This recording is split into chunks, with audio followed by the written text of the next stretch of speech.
Hello everyone, welcome back to my channel Skylark. मैं हूं प्रियंका और जो आज की हमारी क्लास रहेगी, इस क्लास में जो हमारी कंटिन्यूटी है उसी से रिलेटेड एक टॉपिक और रह गया है। ये भी बहुत ज़्यादा इंपॉर्टेंट है और साथ ही साथ कुछ एग्जाम्पल भी रह गए हैं, तो ये भी बहुत इंपॉर्टेंट है क्योंकि इसी से आपके कई सारे कॉन्सेप्ट क्लियर होंगे जो कि एक्सरसाइज में आपके काम में आएंगे।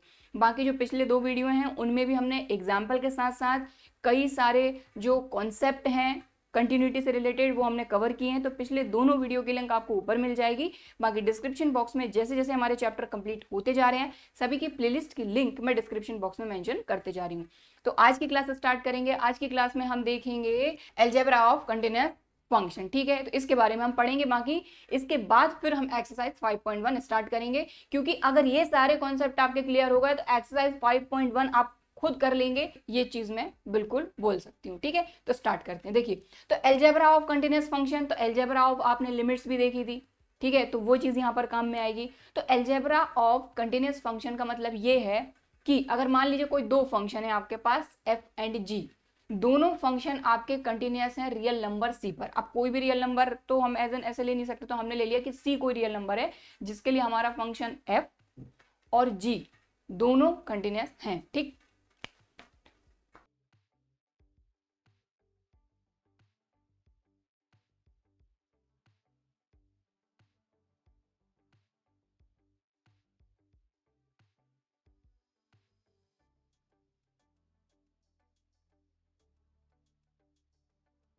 तो यहां पर हमारे पास कितने फंक्शन है? दो फंक्शन है, एक f है और एक g है। दोनों फंक्शन हमारे रियल फंक्शन है, क्योंकि कंटिन्यूटी के लिए जरूरी है कि जो भी फंक्शन रहेगा जिसकी कंटिन्यूटी हमको चेक करना है तो वो रियल फंक्शन होना चाहिए। ठीक है, तो f भी एक रियल फंक्शन है, g भी एक रियल फंक्शन है, और हमको ये बोला जा रहा है कि ये कंटिन्यूअस है at a real number c, यानी कि दोनों फंक्शन रियल नंबर c पर कंटिन्यूअस है।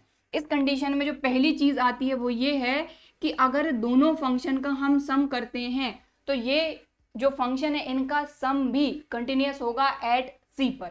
ठीक है, तो f plus ji is continuous at x equal to C. ठीक है, तो x इक्वल टू सी पर अगर f भी कंटिन्यूअस है, g भी कंटिन्यूअस है, तो इन दोनों का सम भी कंटिन्यूअस होगा। अब इसको किस तरीके से हम शो कर सकते हैं ये देख लेते हैं। तो सीधी सी बात है कि अगर आपका ये पूरा एक फंक्शन है, एक तरह से कहा जाए तो दोनों का सम एक फंक्शन, तो हमारा फंक्शन क्या हो गया? f plus g x, function हम लिखते हैं f ऑफ x, तो ये हमारा पूरा फंक्शन। और ये अब अगर हमको इसको चेक करना है कि ये कंटिन्यूअस होगा कि नहीं, तो इसके लिए हम क्या करेंगे? इसकी लिमिट चेक करेंगे और c पर फंक्शन की वैल्यू फाइंड करेंगे। तो अगर एट x इक्वल टू सी देखा जाए तो फंक्शन की वैल्यू क्या हो जाएगी हमारी?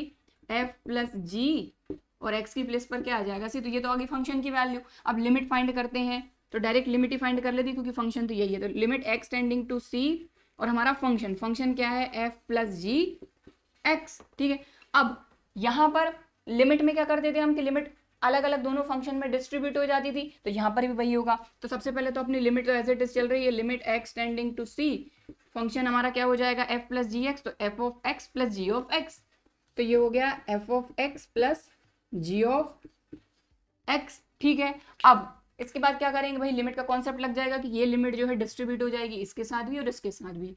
ठीक है, तो ये हो जाएगा आपका limit x tending to c f of x plus limit x tending to c g of x। ठीक है, अब यहाँ पर हमारी जिस तरीके से लिमिट फाइंड करते हैं कर लेंगे, तो ये हो जाएगा f of c plus g of c। Overall हम क्या कह सकते हैं? ये हो जाएगा f प्लस g और ये हो गया c। ठीक है, तो आप क्लियरली देख पा रहे हैं कि जो हमारा फंक्शन था at x equal to C, value आई है f प्लस जी सी, और हमने जब इसकी लिमिट फाइंड करी तो वो भी क्या आ रही है? f plus G C. तो हम इस तरीके से कह सकते हैं कि real number x equal to C पर हमारा जो फंक्शन का सम है, क्योंकि दो फंक्शन का सम ही है, ये एक फंक्शन की तरह हम इसको यूज कर रहे हैं, तो ये जो है ये कंटिन्यूअस होगा at x equal to C. ठीक है, समझ में आ गई बात? तो ये पहली चीज थी कि अगर f और g दो रियल फंक्शन कंटिन्यूअस हैं तो इन दोनों का सम भी कंटिन्यूअस होगा। अब इसी तरीके से दोनों का अगर डिफरेंस देखेंगे तो दोनों का डिफरेंस भी आपका कंटिन्यूअस होगा। तो यहाँ पर सेकंड आपका आ जाएगा f माइनस जी, तो इसी तरीके से f माइनस जी का आप सॉल्व कर लीजिएगा। ठीक है, तो ये तो हो गया हमारा पहला कि f plus ji is continuous at x equal to c. Second third fourth यही पॉइंट समझा देती हूँ कि सेकंड क्या हो जाएगा? जो f माइनस जी है वो भी आपका कंटिन्यूअस होगा at x equal to c. Third में क्या रहेगा आपका? इसी तरीके से कि दोनों का सम, दोनों का डिफरेंस और दोनों का मल्टीप्लीकेशन यानी कि दोनों का जो प्रोडक्ट रहेगा वो भी आपका कंटिन्यूस रहेगा at X equal to F into G continuous at X equal to C. ये तीसरा पॉइंट हो गया। फोर्थ मैं समझाती हूँ, ये हमारा जो पहला था वो हम इस तरीके से कर सकते हैं, बाकी सेकंड थर्ड फोर्थ भी आप इसी तरीके से कर सकते हैं, ठीक है। तो इसको मैं हटा रही हूँ।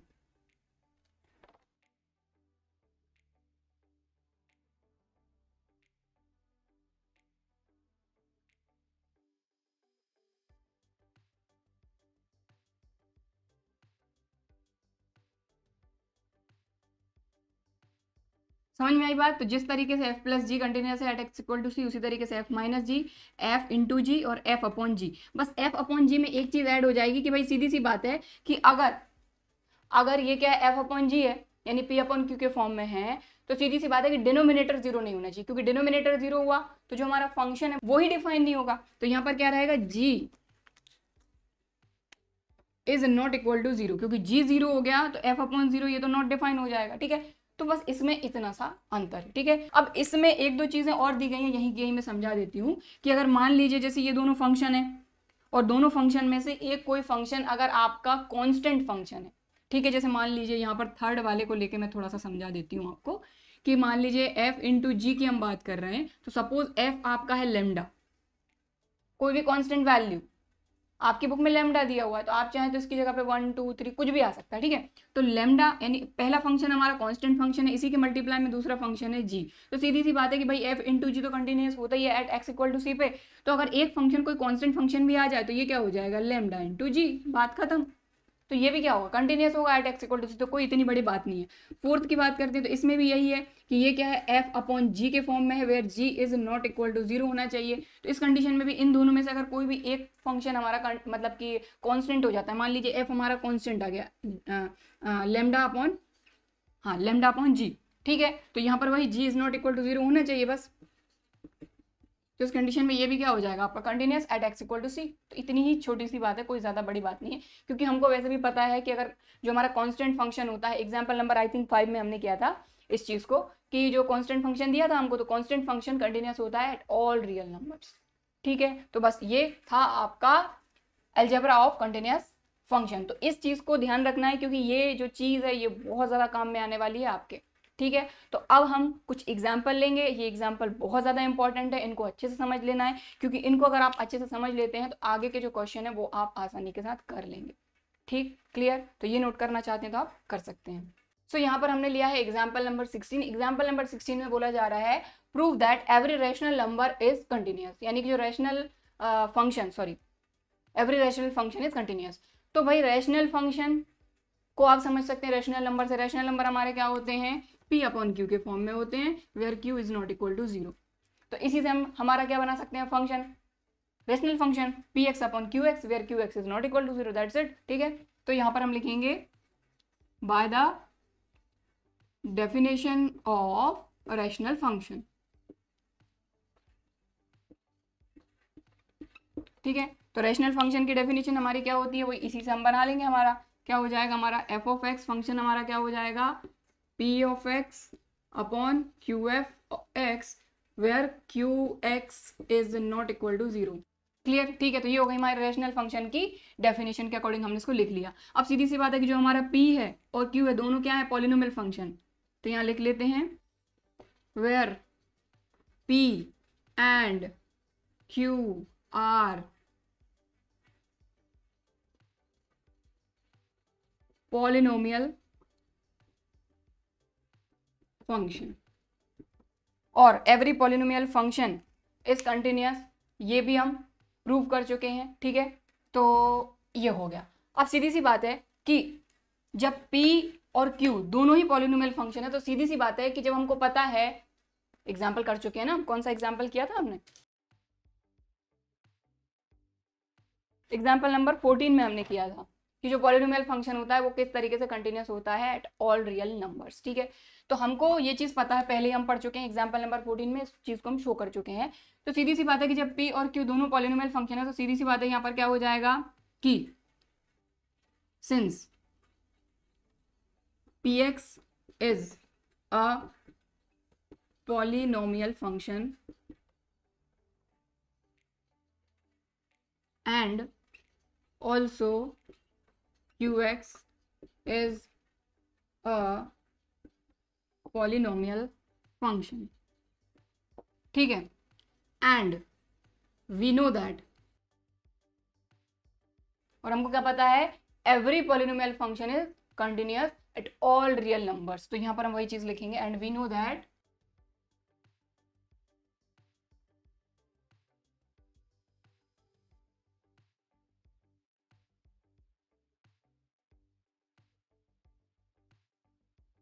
ठीक है। थोड़ी बहुत बात आई समझ में। ये तो हमारी हो गई रैशनल फंक्शन की डेफिनेशन, ठीक है, p x upon q x where q x is not equal to zero, ठीक है। अब हमको यहाँ पर ये पता है कि जो पी और क्यू है दोनों क्या है, पॉलिनोमियल फंक्शन, और हमको ये चीज पता है कि every polynomial function is continuous at all real numbers, तो पी एक्स भी एक पॉलिनोमियल फंक्शन है, क्यू एक्स भी एक पॉलिनोमियल फंक्शन है, और हमको ये चीज पता है कि भाई ये दोनों जो है अलग अलग क्या होते हैं, कंटिन्यूअस होते ही होते हैं ऑल रियल नंबर पे। तो अभी हमने देखा था अलजेब्रा ऑफ कंटिन्यूअस फंक्शन में कि अगर यहाँ पर p अपॉन क्यू यानी f अपॉन जी के फॉर्म में कोई फंक्शन आ जाता है और दोनों अगर कंटिन्यूअस हैं तो f अपॉन जी भी क्या होगा, कंटिन्यूअस होगा, दैट्स इट, ठीक है। तो यही हम यहाँ पर लिख देंगे।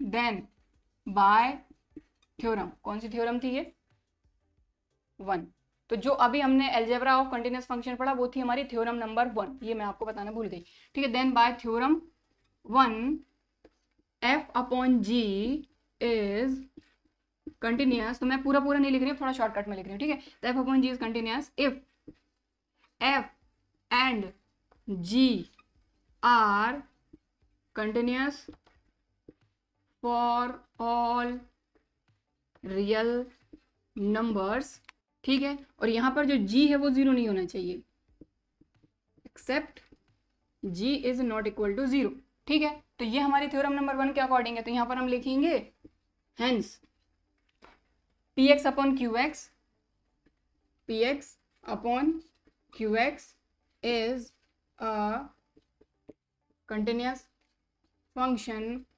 For all real number accept eight which Q is zero, बात खत्म, ठीक है। तो देखें तो पूरा का पूरा तो ये जो हमने सब पढ़ा है वो हमने पूरा थ्योरी में ही लिखा है और इसमें कुछ भी नहीं है, सीधा सीधा है कि ये हमारा फंक्शन हो गया रैशनल फंक्शन, ठीक है। P हमारा क्या है, पॉलिनोमियल फंक्शन, Q हमारा पॉलिनोमियल फंक्शन है, तो सीधी सी बात है कि भाई जब P और Q दोनों पॉलिनोमियल फंक्शन हैं और पॉलिनोमियल फंक्शन क्या होते हैं, कंटिन्यूअस होते हैं एट ऑल रियल नंबर, सारे के सारे रियल नंबर के लिए कंटिन्यूअस होते हैं। तो थ्योरम नंबर 1 में हमने देखा कि थ्योरम नंबर 1 में ये भी होता है कि अगर f अपॉन जी कंटिन्यूअस होगा, किस कंडीशन में, if f and g are continuous for all real number except g is not equal to zero, ठीक है। तो इसीलिए जो p x upon q x है वो भी क्या हो जाएगा, कंटिन्यूअस फंक्शन हो जाएगा for all real number accept eight which q is zero, जिस पॉइंट पे q जीरो रहेगा उस पॉइंट को छोड़ के सारे के सारे रियल नंबर के लिए P x upon q x क्या होगा, कंटिन्यूअस फंक्शन होगा। तो यही हमको यहाँ पर शो करना था, prove that every rational function is continuous, तो hence every rational function is continuous for all real numbers, clear, ठीक है। तो ये हो गया आपका एग्जाम्पल नंबर 16। तो नेक्स्ट एग्जाम्पल है एग्जाम्पल नंबर 17। एग्जाम्पल नंबर 17 में हमको ये बोला गया है कि जो हमारा साइन होता है, sine function, sine theta, sine x, जो भी आप लेना चाहें, उसकी जो कंटिन्यूटी है वो हमको डिस्कस करना है। तो उसकी कंटिन्यूटी के बारे में क्या कहें, ग्राफ आपको पता है कि भाई उसका ग्राफ कैसा होता है, तो ग्राफ से क्लियर है कि वो तो कंटिन्यूअस होगा एट ऑल रियल नंबर्स, सारे के सारे रियल नंबर के लिए वो तो कंटिन्यूअस होना ही होना है। ग्राफ हमने पढ़ा है इनवर्स ट्रिग्नोमेट्रिक फंक्शन चैप्टर में, ठीक है। तो उसके हिसाब से तो कंटिन्यूअस है, ठीक है, ऐसा बनता है इसका ग्राफ। ये हमारा एक्स एक्सिस है, ठीक है, इस तरीके से। तो अभी तो ये ऐसे ही बना है, बस सही से नहीं बना है, बट इस तरीके से बनता है। अब हमको ये चीज़ पता है कि देखो बिल्कुल कंटिन्यू है और आगे तक इसी तरीके से इस तरफ भी और इस तरफ भी चलते जाएगा, ठीक है, जैसे जैसे हम वैल्यूज बढ़ाते जाएंगे। तो ये तो कंटिन्यूअस है, लेकिन अब इसको अगर मैथमेटिकली हमको शो करना है तो कैसे करेंगे, तो सीधी सी बात है भाई, वही कि फंक्शन की रियल नंबर, कोई भी रियल नंबर ले लेंगे, तो रियल नंबर हम क्या लेंगे यहाँ पर c, जो कि हमारे रियल नंबर को शो करेगा, ठीक है। तो उस पर हम क्या करेंगे, सबसे पहले तो हम फंक्शन की वैल्यू फाइंड करेंगे, फिर हम क्या करेंगे, लेफ्ट हैंड लिमिट फाइंड करेंगे, राइट हैंड लिमिट फाइंड करेंगे। अगर तीनों इक्वल आते हैं तो फंक्शन कंटिन्यूअस है, अदरवाइज नहीं है, ठीक है। अब एक चीज देखें, यहाँ पर हमको ये चीज पता है कि ये क्या है आपका जीरो ओरिजिन, ठीक है, मतलब वैल्यू यहाँ पर 0, ये आपका y है और यही क्या होता है f ऑफ x। ठीक है, ये हमारा x एक्सिस नेगेटिव वाला है और ये पॉजिटिव वाला है और ये y नेगेटिव है, y डैश बोल सकते हैं इसको। तो आप एक चीज देखें कि अगर हम इस 0 की तरफ लेफ्ट साइड से बढ़ते हैं, ठीक है, जैसे कि या x ही तो है ना, तो x किसकी तरफ टेंड कर रहा है 0 की तरफ, तो ये हमारी लेफ्ट हैंड लिमिट होती है। और इस तरफ से देखो तो ये हमारी राइट हैंड लिमिट होती है, ये भी किसकी तरफ टेंड कर रहा है 0 की तरफ, x। ये पूरा का पूरा x एक्सिस है, तो इस तरफ से जहाँ x किसकी तरफ टेंड कर रहा है 0 की तरफ, यहाँ से भी अगर आते हैं तो ये भी x किसकी तरफ टेंड कर रहा है 0 की तरफ। तो जब x 0 की तरफ टेंड करता है तो हमारा जो साइन होता है उसकी वैल्यू क्या होती है 0, साइन 0 0 होता है। देखो इससे मतलब क्या है कि हमारा जो साइन x फंक्शन है अगर उसकी जो लिमिट है, ठीक है, x, यहाँ x है तो यहाँ पर भी x लेंगे, x जो है वो 0 की तरफ टेंड कर रही है। अब इसमें लेफ्ट और राइट दोनों लिमिट आ गई हैं, ठीक है, ये आपको पता ही है कि लेफ्ट हैंड लिमिट को 0 के ऊपर हम छोटा सा माइनस लगा देंगे लेफ्ट हैंड लिमिट, राइट पे छोटा सा प्लस। तो ये अगर इसकी तरफ टेंड कर रही है तो इसकी वैल्यू कितनी हो जाएगी 0। ठीक है, क्लियर। तो अब ये चीज हमने किससे देखी कि ये तो हमको पता ही है कि ये ग्राफ आप पहले ही पढ़ चुके हैं, और अगर जो लिमिट है साइन x फंक्शन की, x अगर 0 की तरफ टेंड करता है तो उसकी वैल्यू होती है 0। तो अब यहाँ पर हम एक रियल नंबर लेंगे, वही जैसा अभी तक करते हैं, let c be a real number, ठीक है, और उस पर इसकी कंटिन्यूटी हम चेक करेंगे। ठीक, क्लियर। तो ये तो मैं हटा देती हूँ। तो अभी जो हमने यहाँ चीज लिखी थी उसको थोड़ा सा हमने सही तरीके से लिख लिया कि भाई इस तरह का अपना ग्राफ बनता है, और इसी से हमको क्लियर हो रहा है कि भाई जो साइन एक्स है अगर x 0 की तरफ टेंड करता है तो उसकी वैल्यू क्या आती है 0। ठीक है, तो अब हमको इस ग्राफ से क्लियर दिख रहा है कि जो हमारा फंक्शन है साइन x, तो यहां हम लिखेंगे सो वी ऑब्जर्व दैट हमारा जो फंक्शन है साइन x, ठीक है, वो सारे के सारे रियल नंबर के लिए डिफाइन है। ठीक है, हमारा जो फंक्शन है साइन एक्स के ग्राफ से देख लीजिए, हालांकि कंटिन्यूस दिख ही रहा है, लेकिन आप ये भी देख सकते हैं कि x के हर वैल्यू के लिए हमारा जो फंक्शन साइन एक्स है वो डिफाइंड है। ठीक है, सारे के सारे रियल नंबर के लिए। ठीक है, तो सारे के सारे रियल नंबर के लिए डिफाइंड है, सारे के सारे रियल नंबर के लिए हमको चेक करना होगा, तो यहाँ पर हम एक रियल नंबर लेंगे c, ठीक है, और उस पर हम चेक करेंगे। ठीक है, so we observe that f x equal to sine x is defined for all real numbers। ठीक, तो यहां पर हम एक रियल नंबर लेंगे। ठीक है, तो late C be a real number such that C belongs to real number, और जो C रहेगा ये x किसकी तरफ टेंड करेगा C की तरफ।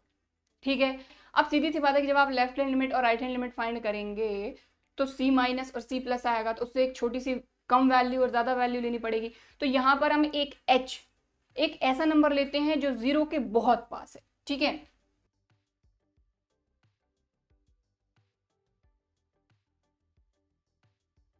इतना छोटा नंबर है कि ये जो है ये 0 की तरफ टेंड कर रहा है, ऑलमोस्ट 0 ही है, ये समझ लीजिए आप। ठीक है, पूरा 0 नहीं कह सकते लेकिन बिल्कुल 0 के पास है।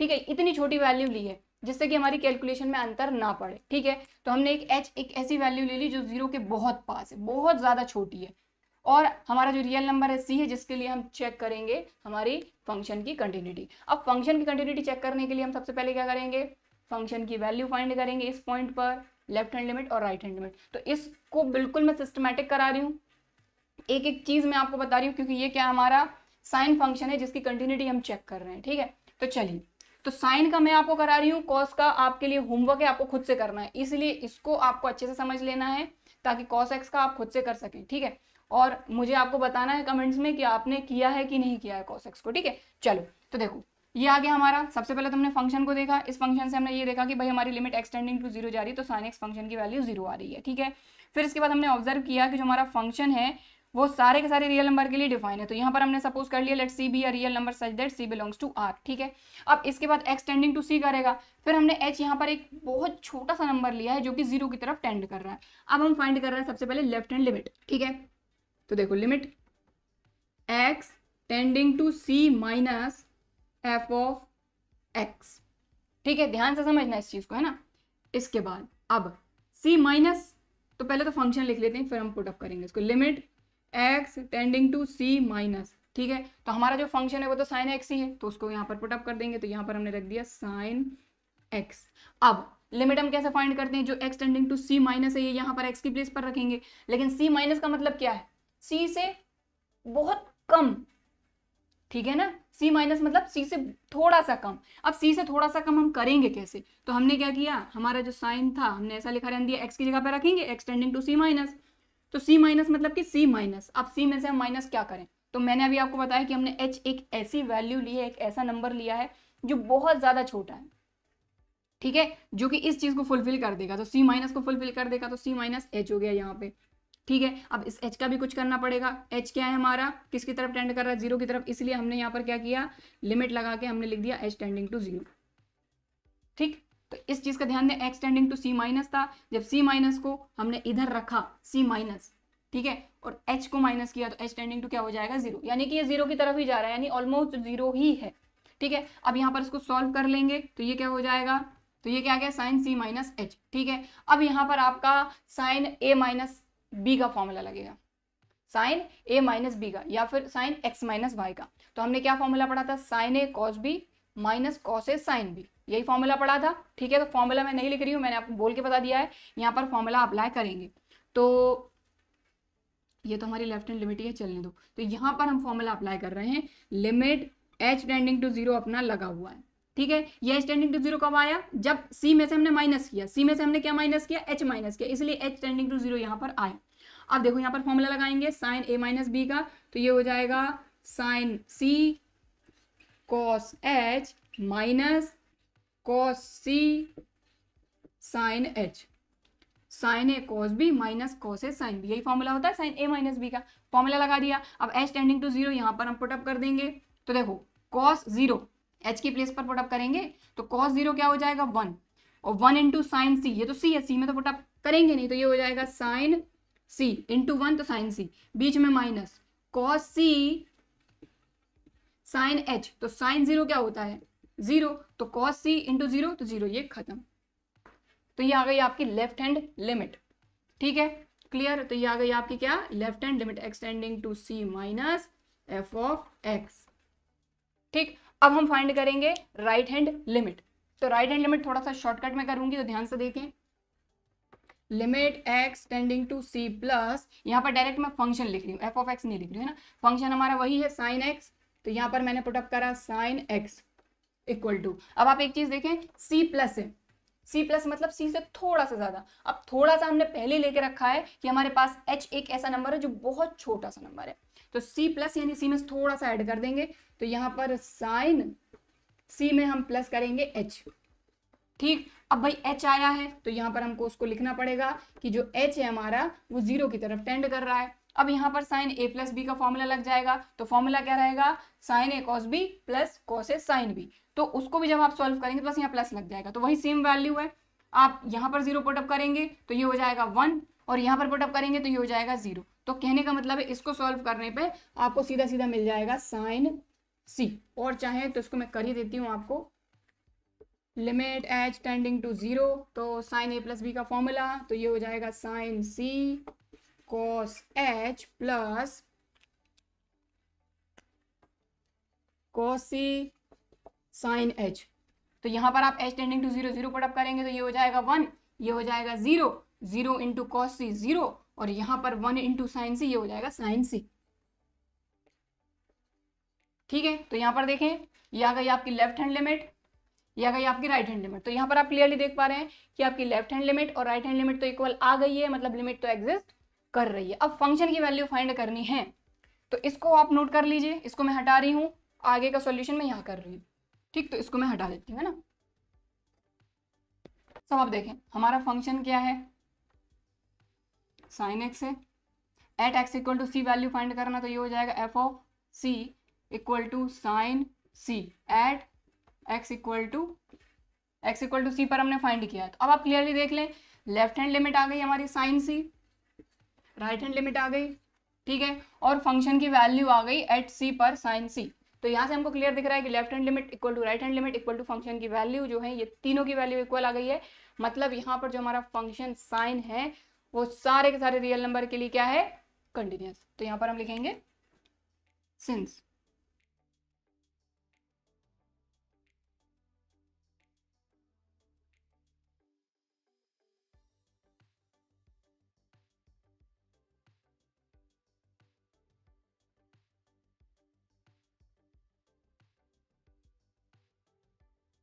ठीक है। तो बस इतनी सी चीज रह गई थी, हमारी फंक्शन की वैल्यू। तो left hand limit equal to right hand limit equal to function की value, hence F of x equal to sine x is continuous for all real number. मतलब जो साइन एक्स है वो क्या है, कंटिन्यूस फंक्शन। ठीक, clear, समझ में आ गई बात। तो ये हो गया हमारा एग्जाम्पल नंबर 17। लेकिन हमने एक कॉन्सेप्ट पढ़ा यहाँ पर कि जो हमारा साइन फंक्शन है वो कंटिन्यूस होगा फॉर ऑल रियल नंबर्स। तो कभी भी अगर डायरेक्ट क्वेश्चन आ जाता है कि साइन फंक्शन इज कंटिन्यूस और नॉट, तो आप बोल देंगे कि हाँ भाई कंटिन्यूस है for all real number, that's it. ठीक है, तो साइन एक्स का तो हो गया है, कॉस एक्स आपको खुद से करना है और मुझे बताना है कि आपने इसको किया है कि नहीं। बिल्कुल ऐसे ही होगा, कोई दिक्कत नहीं रहेगी। ठीक है, तो हमारा नेक्स्ट एग्जाम्पल है एग्जाम्पल नंबर 18 और इसमें हमारा जो फंक्शन है ये है tan x। हमको ये शो करना है कि ये भी एक कंटिन्यूस फंक्शन होगा। तो सीधी सी बात है कि देखिए साइन एक्स का तो मैंने आपको बता दिया कि साइन एक्स तो कंटिन्यूस फंक्शन है, किस तरीके से देख लिया। कॉस एक्स आपको खुद करना है, कॉस एक्स भी हमारा कंटिन्यूस फंक्शन होगा। ठीक है, जिस तरीके से हमने साइन एक्स का करा शो, उसी तरीके से आपको कॉस एक्स का भी शो करना है किस तरीके से वो कंटिन्यूस है। अब tan x की बात कर रहे हैं कि क्या tan x जो है ये भी कंटिन्यूस फंक्शन है। तो सबसे पहले तो देखें आप, जो आपका एफ ऑफ एक्स है वो हमको कितना दिया है, क्या दिया है, tan x। अब हमको ये चीज पता है कि tan x इक्वल टू होता है sin x upon cos x, यही होता है। तो ये क्या बन गया हमारा, f अपॉन जी का फॉर्म बन गया। और एल्जेब्रा ऑफ कंटिन्यूस फंक्शन में हमने अभी पढ़ा है कि अगर हमारा f कंटिन्यूस है for all real number, g continuous है फॉर ऑल रियल नंबर, तो f अपॉन जी भी कंटिन्यूस होगा for all real number except g is equal to g is not equal to 0। ठीक है, जहां पर डिनोमिनेटर 0 हो रहा है उसको छोड़ के बाकी सारे रियल नंबर के लिए हमारा f अपॉन जी कंटिन्यूस होगा। ठीक है, तो यहाँ पर हमारा वही चीज बन रही है। साइन एक्स को हम शो कर चुके हैं अभी एग्जाम्पल नंबर 17 में। कॉस एक्स आपको खुद से करना है, कॉस एक्स भी कंटिन्यूस होगा। तो जब साइन एक्स कंटिन्यूस है for all real number, cos x continuous है फॉर ऑल रियल नंबर, तो sin x upon cos x भी कंटिन्यूस होगा फॉर ऑल रियल नंबर। बस cos x जो है वो हमारा 0 नहीं होना चाहिए। ठीक है, क्योंकि क्या होता है कि जो पाई बाय 2 का जो ऑड मल्टीपल होता है यानी कि 2n + 1 पाई बाय 2, उस पर हमारा जो cos होता है उसकी वैल्यू हो जाती है 0।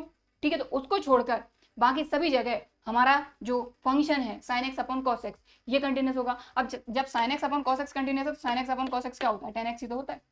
तो बस यही पूरी कहानी हमको लिख देनी है। ठीक है, तो हम लिख देते हैं, चलिए। तो यहाँ पर हम लिख देते हैं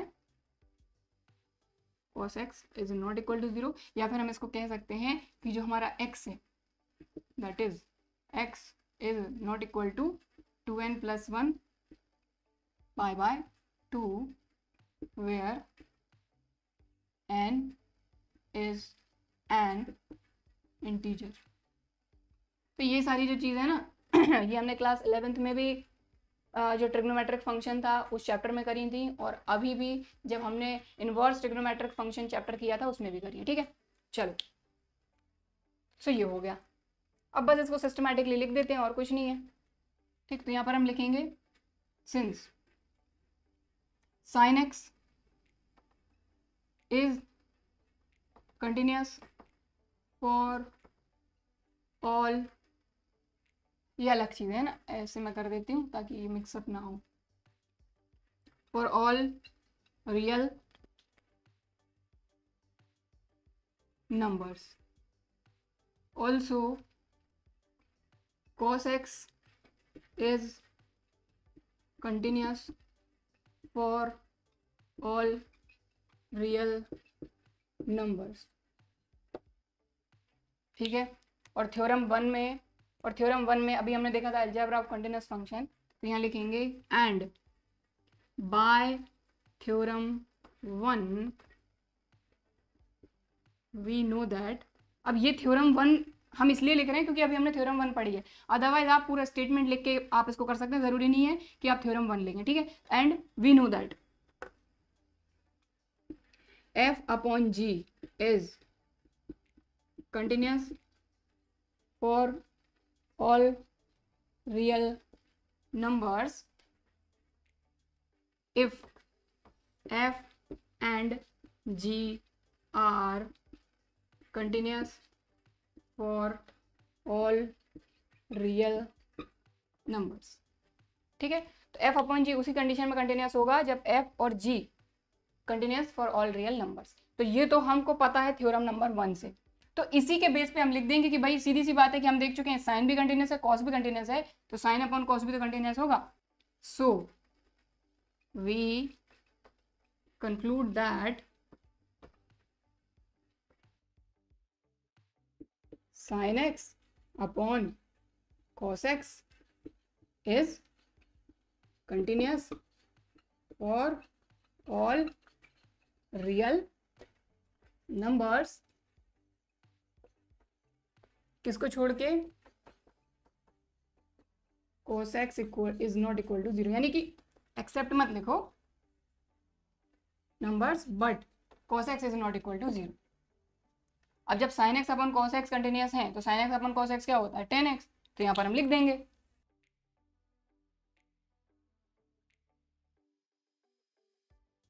ठीक है, तो देखेंगे आप पूरी की पूरी थ्योरी है और ये पूरी थ्योरी वही है जो अभी हमने पढ़ी। ठीक है, कि f अपॉन जी उसी कंडीशन में कंटिन्यूस होगा जब f भी कंटिन्यूस होगा, g भी कंटिन्यूस होगा फॉर ऑल रियल नंबर। तो यहाँ पर जब हमारा sin x कंटिन्यूस है, cos x कंटिन्यूस है, sin x हम देख चुके हैं, cos x भी उसी तरीके से कंटिन्यूस होगा। तो sin x continuous, cos x continuous, तो sin अपॉन cos भी कंटिन्यूस। ठीक है, अब sin अपॉन cos कंटिन्यूस, तो sin अपॉन cos क्या होता है 10 होता है, तो hence 10x is continuous for all real numbers, मतलब जो 10x है वो कंटिन्यूस फंक्शन है। तो ये हो गया एग्जाम्पल नंबर 18। सो अब हम पढ़ने वाले हैं थ्योरम नंबर 2, लेकिन उससे पहले एक चीज जो ऑलरेडी हम पढ़ चुके हैं, composition of functions. Composition of function मतलब कि हमारा क्या होता है, फॉग ऑफ जो भी है। ठीक है, तो इसको हम कैसे लिखते हैं, f of ji of x. ये तो आपको पता है, कर भी चुके हैं हम बहुत अच्छी तरीके से। ठीक है, तो ये होता है कंपोजिशन ऑफ फंक्शन, मतलब दो फंक्शन एक साथ एक ही फंक्शन में आ जाते हैं हमारे। ठीक है, तो उसको हम ट्रीट करते हैं एक ही फंक्शन जैसा, लेकिन वो दो फंक्शन का मिलकर बनता है। जैसे कि हमारा हो गया साइन एक्स स्क्वायर, तो एक्स स्क्वायर एक अलग फंक्शन है, साइन एक्स एक अलग फंक्शन है। बस अगर हम एक्स की प्लेस पर एक्स स्क्वायर पुट अप कर देते हैं तो ये हो जाएगा साइन एक्स स्क्वायर, यानी दो फंक्शन का कंपोजिशन है ये, दैट्स इट। ठीक है, तो एग्जाम्पल भी है वो भी करेंगे हम। तो ये तो आपको पता है composition of function, fog x या गॉफ एक्स जो भी रहे, तो f of ji of x, यानी ये जो है ये। अब थ्योरम नंबर 2 क्या कहती है इस पर, वो हम देखते हैं। तो थ्योरम नंबर 2, तो थ्योरम नंबर 2 की सीधी सीधी बात करेंगे। थ्योरम नंबर 2 में क्या बोला जा रहा है, तो सीधी सी बात है कि दोनों फंक्शन का कंपोजिशन कंटिन्यूस होगा एट सी, लेकिन किस कंडीशन में, तो f of ji of x हो जाता है ये, एफ ऑफ फॉग, अब सी की बात कर रहे हैं तो फॉग सी ले लेते हैं, एट सी की बात कर रहे हैं तो एक्स की जगह पे क्या आ जाएगा सी, तो इसको अगर आप ब्रेक करें तो ये क्या हो जाएगा, एफ ऑफ जी ऑफ सी, यही होगा। ठीक है, तो यहाँ पर क्या बोला जा रहा है, एफ ऑफ जी यानी फॉग जो है वो कंटिन्यूस होगा सी पर, लेकिन किस कंडीशन में, इफ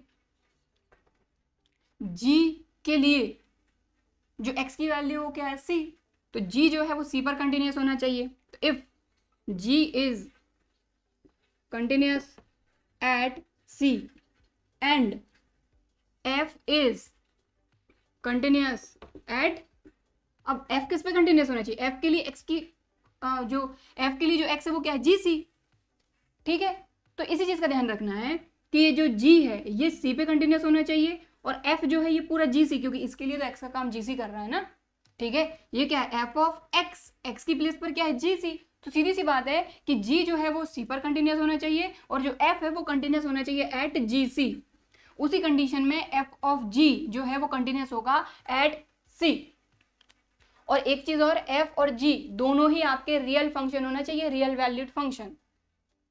ठीक है, समझ में आ गई बात क्लियरली, तो यही बोला जा रहा है और कुछ एक्स्ट्रा नहीं बोला जा रहा है। तो मैंने थोड़ा सा सिंपल भाषा में आपको समझा दिया। तो थ्योरम नंबर 2 में यही बोला जा रहा है, suppose F and ji are real valued function, तो सीधी सी बात है कि भाई कंटिन्यूटी आप चेक करेंगे तो वो फंक्शन जो है वो रियल वैल्यूड फंक्शन ही होना चाहिए। ये तो हम स्टार्टिंग में ही देख चुके हैं कंटिन्यूटी की डेफिनेशन में। ठीक है, तो एफ और G real valued functions such that F of G यानी fog is defined at C, और जो हमारा एफ ऑफ जी यानी कि कंपोजिशन ऑफ फंक्शन है वो सी पर डिफाइन है। If ji is continuous at C, वही मैंने आपको बताया, एफ ऑफ फॉग को हम किस तरीके से लिख सकते हैं, एफ ऑफ जी सी, तो जो जी है वो कंटिन्यूस होना चाहिए सी पर and F is continuous at G C, and F is continuous at G C, then F of G is continuous at C. तो मैंने वही चीज आपको ये 2 लाइन में समझाई। 2 लाइन भी नहीं, अगर ऐसा लिखती तो 1 लाइन हो जाता, ठीक है। तो 2 फंक्शन का कंपोजिशन कंटिन्यूस होगा किसी भी रियल नंबर पे, किस कंडीशन में, जब जी जो है ये अंदर वाला फंक्शन अपनी इस वैल्यू पे कंटिन्यूस होना चाहिए और बाहर वाला फंक्शन अपनी इस वैल्यू पे कंटिन्यूस होना चाहिए, दैट्स इट, और कुछ भी नहीं है, ठीक है। तो इस चीज का आपको ध्यान रखना है, ठीक है। तो अब आगे के जो 2 एग्जाम्पल बचे हुए हैं आपके, उनको हम करेंगे और उनमें जो सारी चीजें अभी तक हमने पढ़ी हैं पिछले 2 वीडियो में, आज की क्लास में, वो सारी चीजें यहाँ पर हम लगाने वाले हैं, ठीक है। तो ये थी आपकी थ्योरम नंबर 2। बाकी बुक में तो आपको मिल ही जाएगी क्या लिखा हुआ है इसमें, कि suppose F and ji are real valued function such that F of G is defined at C if ji is continuous at C and if F is continuous at G C then fog is continuous at C. तो जो मैंने simple भाषा में समझाया वही चीज लिखी हुई है, थोड़ी सी बड़े उसमें, ठीक है। तो ये हो गया, कंपोजिशन ऑफ फंक्शन पहले से पता था, और कंपोजिशन फंक्शन भी कंटिन्यूस होगा किस कंडीशन में, ये हमने देख लिया। अब हम ले रहे हैं इसी पर बेस्ड 2 एग्जांपल करेंगे, एग्जांपल नंबर 19 और 20। इसको अगर नोट करना चाहते हैं तो कर सकते हैं। अब यहाँ पर लिया एग्जांपल नंबर 19। अब यहाँ पर जो फंक्शन आप देख रहे हैं साइन एक्स स्क्वायर, ये 2 फंक्शन का कंपोजिशन है। एक्स स्क्वायर एक अलग फंक्शन है, साइन एक्स एक अलग फंक्शन है। एक्स की प्लेस पर एक्स स्क्वायर हमने पुटअप करा, यानी एक फंक्शन की वैल्यू, तो उससे हमको 2 फंक्शन का कंपोजिशन मिल गया, ठीक है। तो यहाँ पर सबसे पहले तो हमारा फंक्शन है f of x equal to sine x square. तो सबसे पहले तो इसको हम तोड़ लेते हैं, 2 फंक्शन का कंपोजिशन है, 2 फंक्शन में तोड़ लेते हैं। तो अब यहाँ पे f ऑलरेडी है तो हमको कुछ और लेना पड़ेगा, g और h, ठीक है। तो यहाँ पर हम g ऑफ x ले लेते हैं एक्स स्क्वायर को, ठीक है, और h ऑफ x हम अलग कर लेते हैं साइन x को, ठीक है। 2 फंक्शन का कंपोजिशन है तो इनको 2 अलग अलग फंक्शन में हमने ब्रेक कर लिया। अब यहाँ से h ऑफ g अगर हम फाइंड करते हैं तो कैसे करेंगे, h of g of x यही होगा। तो h of g of x क्या है, g ऑफ x है एक्स स्क्वायर, तो ये आ गया एक्स स्क्वायर। अब h ऑफ x हमारा फंक्शन क्या है, sine x, h of x, तो h ऑफ x क्या है आपका साइन x, लेकिन यहाँ पे x की प्लेस पर क्या है एक्स स्क्वायर, तो ये क्या आ गया साइन एक्स स्क्वायर आ गया, यही हमारा क्या है f ऑफ x। तो मतलब हमारे 2 फंक्शन का कंपोजिशन है। अब यहाँ पर हमको ये देखना है कि हमारा g ऑफ x और h ऑफ x ये दोनों जो हैं ये कंटिन्यूस है या नहीं, क्योंकि थ्योरम नंबर 2 में हमने यही पढ़ा है कि अगर 2 अलग अलग फंक्शन हैं, दोनों अगर रियल नंबर के लिए कंटिन्यूस हैं तो उनका कंपोजिशन भी कंटिन्यूस हो जाएगा, तो उसका यूज करेंगे हम यहाँ पे। तो सबसे पहले देखें g ऑफ x क्या है आपका एक्स स्क्वायर, ये कंटिन्यूस होगा कि नहीं, तो इसको चेक नहीं करना है अब आपको खुद से देखना है कि भाई जो एक्स स्क्वायर है ये क्या है आपका पॉलिनोमियल फंक्शन है। और polynomial function example number I think 14 में हम ये चीज शो कर चुके हैं कि पॉलिनोमियल फंक्शन क्या होता है, continuous for all real number. तो यहाँ पर हम लिखेंगे g of x is equals to x square which is polynomial function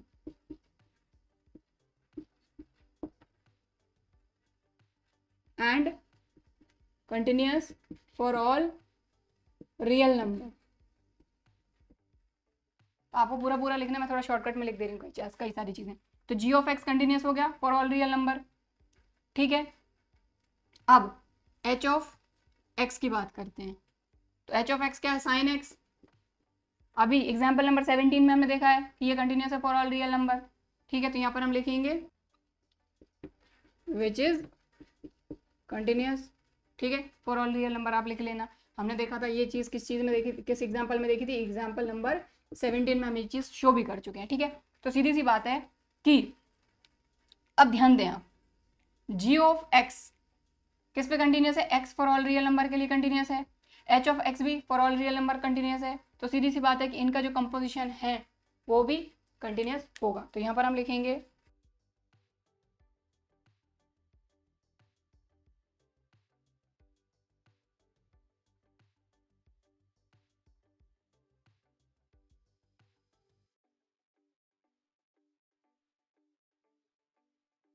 जो ये h of g of x है यही क्या है हमारा f of x is continuous.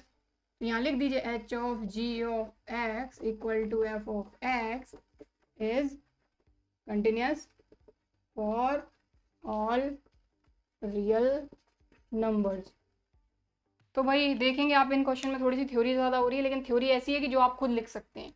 आपको क्लियर दिख रहा है कि ये हमारा पॉलिनोमियल फंक्शन है, कंटिन्यूस होगा, ये हमारा साइन एक्स फंक्शन है, ये भी कंटिन्यूस होगा।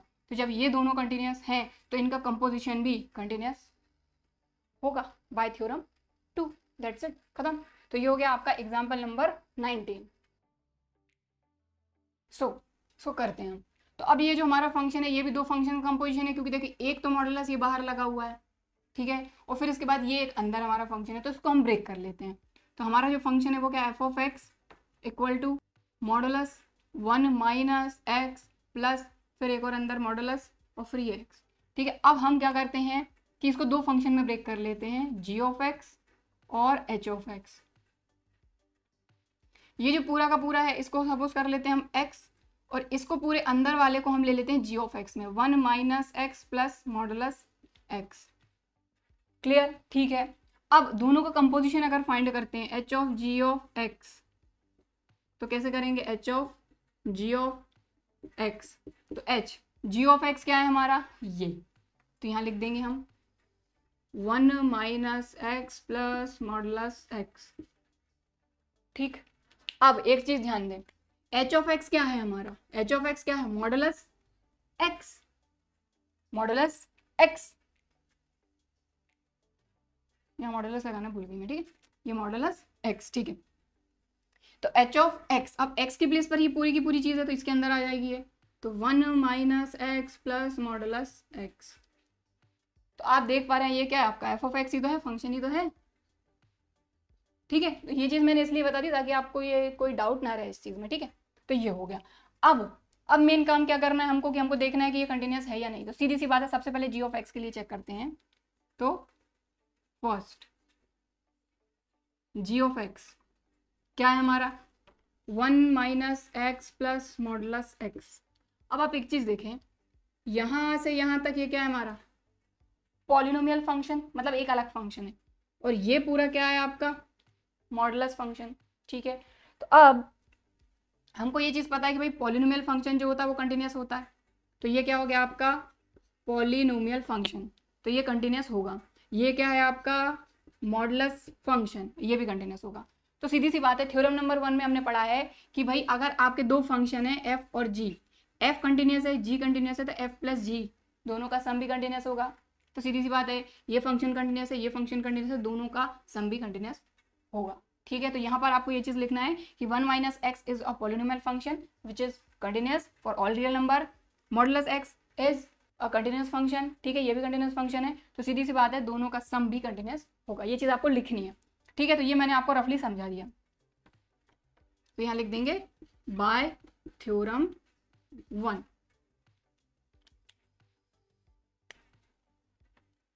जी of X is continuous, G of X ही था, ठीक है। अब सेकंड चीज, सेकंड क्या है आपका एच ऑफ एक्स, ठीक है। तो अब सीधी सी बात है कि एच ऑफ एक्स, इसके एक्स की प्लेस पर क्या है G of X, H of ji of X. अब जी ऑफ एक्स तो कंटिन्यूस हो गया, तो जब जी एक्स पे कंटिन्यूस तो एच भी जी पे कंटिन्यूस होगा ही होगा, सीधी सी बात है। तो हालांकि देख लें, अगर एच ऑफ एक्स है ये क्या हमारा मॉडुलस एक्स, तो मॉडुलस एक्स तो कंटिन्यूस होता ही होता है, ठीक है। तो